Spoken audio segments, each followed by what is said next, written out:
Dans le village de Kperekou, on disait que certaines personnes vivaient longtemps parce qu'elles savaient fermer les yeux au bon moment.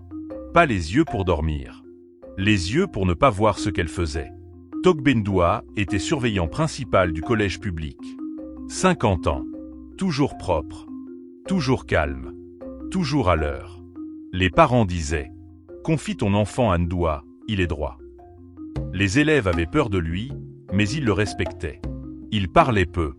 Il regardait longtemps. Chez lui, le silence était une règle. Sa femme, Afi, ne posait pas de questions. Ses 2 fils obéissaient sans discuter. La nuit, Togbe ne dormait presque pas. Un jour, la direction annonça des coupes budgétaires. Certains employés seraient renvoyés. Togbe savait que son âge jouait contre lui. Il ne voulait pas finir pauvre. Il ne voulait pas redevenir invisible. C'est ce jour-là qu'il reçut la première enveloppe. À l'intérieur, de l'argent et une simple phrase écrite à la main. « Ferme les yeux ». On lui demanda seulement de modifier des dossiers. Un âge, un résultat, un rapport. Rien de grave. L'élève concerné fut renvoyé pour indiscipline grave. La semaine suivante, Togbe reçut plus d'argent. Puis une nouvelle demande.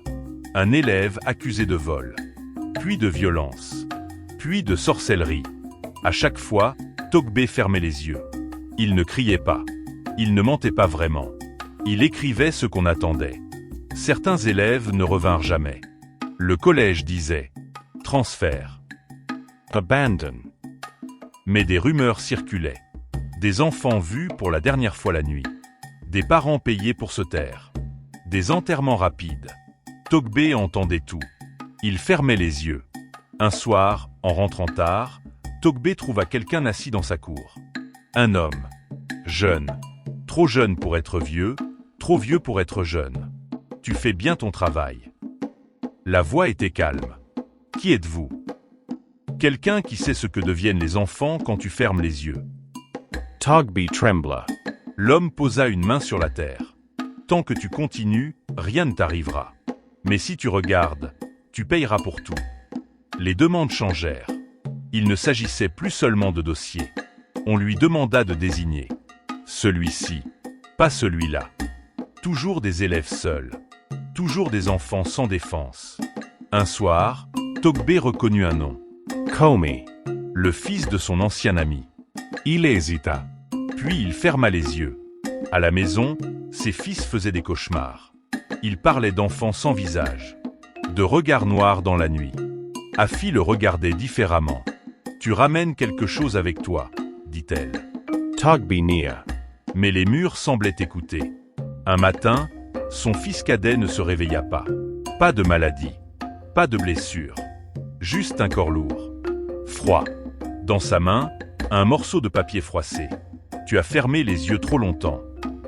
Togbe cria.